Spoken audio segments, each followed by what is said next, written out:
Hi అండి. ఈరోజు వీడియోలో వెనకాల చూస్తున్నారు కదా, బార్డర్ తోటి అందమైన హ్యాంగింగ్స్ ఎలా తయారు చేసుకోవాలో చెప్తాను. వీడియోని ఎక్కడ స్కిప్ చేయకుండా చూడండి. ఇది వచ్చేసి శారీ అండి. శారీతో లాంగ్ ఫ్రాక్ డిజైన్ చేశాను. హ్యాండ్స్కి బార్డర్ వేశాను, కింద కూడా బార్డర్ వేశాను. తర్వాత వచ్చేసి మిగిలిన క్లాత్తో హ్యాంగింగ్స్ రెడీ చేశాను. ఇప్పుడైతే శారీలోంచి కొంచెం క్లాత్ తీసుకుని క్రాస్గా కట్ చేసుకుని నాడా అయితే రెడీ చేస్తున్నానండి. క్రాస్గా ఖచ్చితంగా ఉండాలి, లేకపోతే మనకి నీట్గా రాదనమాట.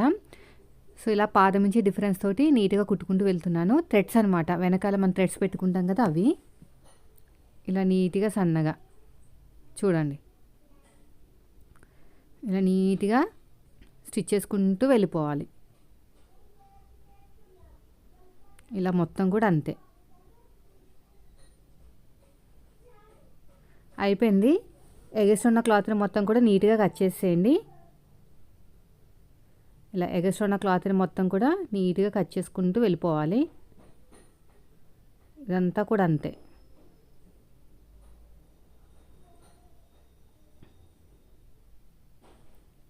ఇక్కడ కూడా నీట్గా కట్ చేసుకోండి. ఇప్పుడు మనకి లూప్ టర్నర్ తీసేసుకుని తిప్పేసుకోవాలి. మనకి నాడా అనేది రెడీ అయిపోతుంది. ఎంత సన్నగా ఉన్నా కూడా చాలా బాగా వస్తుందండి. ఈ లూప్ టర్నర్ వచ్చేసి నేను మీషోలో బుక్ చేసుకున్నాను. సో ఇలాగా ప్రెస్ చేసేసుకుని అక్కడ చిన్న హుక్ లాంటిది ఉంటుంది, దానికి మనం కొంచెం క్లాత్ అనేది గుచ్చాలన్నమాట. కొంచెం గుచ్చినట్టు పెడితే దానికి అతుక్కుంటుంది, అప్పుడు లాగేసుకోవాలి. నేను దీనికి సంబంధించిన క్లియర్ వీడియో ఆల్రెడీ చాలా వీడియోస్ పోస్ట్ చేశాను. ఎవరైనా చూడకపోతే ఒకసారి క్రాస్ చెక్ చేయండి, బ్యాక్కి వెళ్ళి కొన్ని వీడియోస్ ఉన్నాయి. సో ఇప్పుడైతే నాకు నాడా అయితే రెడీ అయిపోయింది. ఇప్పుడు మనం అందమైన హ్యాంగింగ్స్ అయితే రెడీ చేసుకుందాము. నార్మల్గా రెడీ చేసుకుంటే అంత లుక్ రాదని చెప్పేసి నాకు బార్డర్ కొంచెం మిగిలిందనమాట. సో దాన్ని అడ్జస్ట్మెంట్ చేసేసి నేను తయారు చేశాను. ఇప్పుడైతే థ్రెడ్స్ అయితే రెడీ అయిపోయినాయి. సో దీన్ని పక్కన పెట్టేద్దాము. తర్వాత వచ్చేసి మనకి బార్డర్ ఉంది కదా, ఈ బార్డర్ని ఇలాగ ఫోల్డ్ చేసానండి. మొత్తానికి అటొకటి ఇటొకటి వచ్చిందనమాట.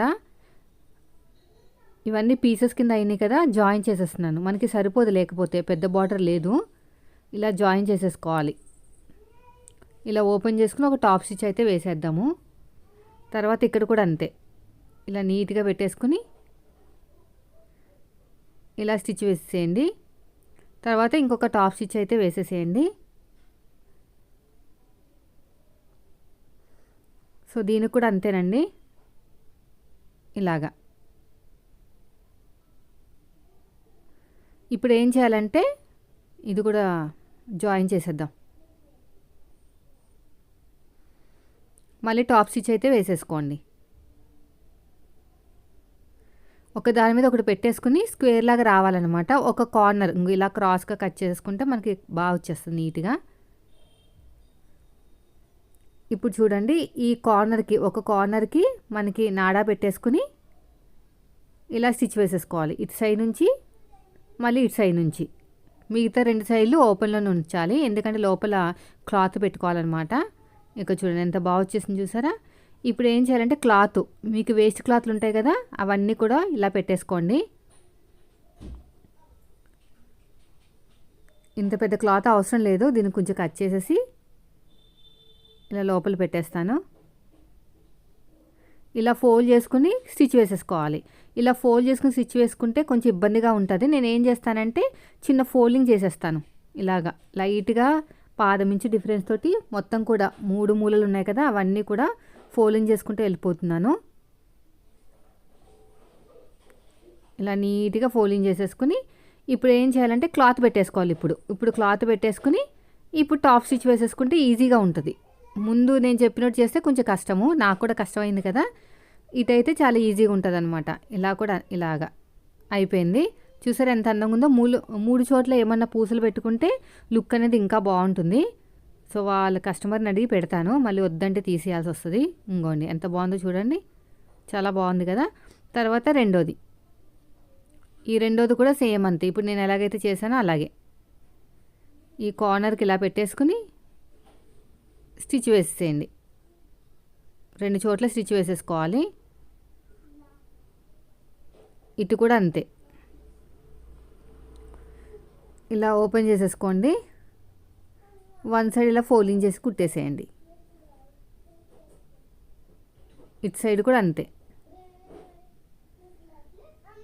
ఇప్పుడు ఇలా నీట్గా ఒక సైడ్ ఫోల్డింగ్ చేసుకుంటూ వెళ్ళిపోతే మనకి లోపల క్లాత్ పెట్టేసినప్పుడు జాయిన్ చేయడానికి ఈజీగా ఉంటుంది.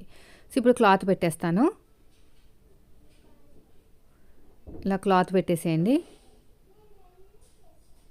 అంతే, టాప్ స్టిచ్ వేసుకుంటూ వెళ్ళిపోవటమే ఇలాగా. ఇటు సైడ్ కూడా అంతే. ఇంకా ఎక్కువ పెట్టుకుంటే ఇంకా లావుగా కనిపిస్తుంది, బాగోదని చెప్పేసి నేనే పెట్టలేదు.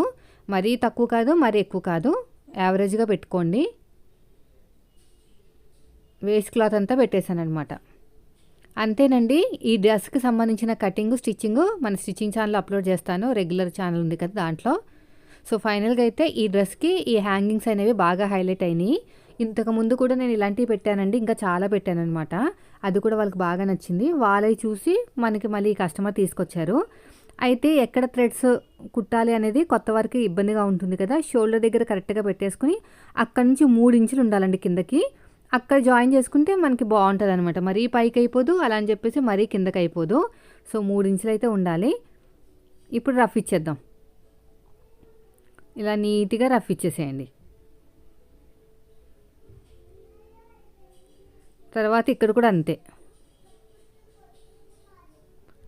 ఇటు సైడ్ కూడా రఫ్ ఇచ్చేసేయండి ఇలాగా. అయిపోయిందండి. ఇప్పుడు బ్యాక్ సైడ్ ఇలా బ్యాక్ సైడ్ థ్రెడ్స్ పెట్టేసుకుంటే మనకి అందమైన హ్యాంగింగ్స్ అయితే రెడీ అయిపోతాయి. సో వీడియో నచ్చితే లైక్ చేయండి ఫ్రెండ్స్. మీరు మన ఛానల్ ఫస్ట్ టైం చూస్తే సబ్స్క్రైబ్ చేయండి. ఇంకా చాలా డెకరేషన్ చేసుకోవచ్చు పూసలు పెట్టుకుని. సో మీ క్రియేటివిటీని బట్టి పూసలు పెట్టుకుంటారా, ఇంకేమన్నా పెట్టుకోవచ్చు. Thank you for watching.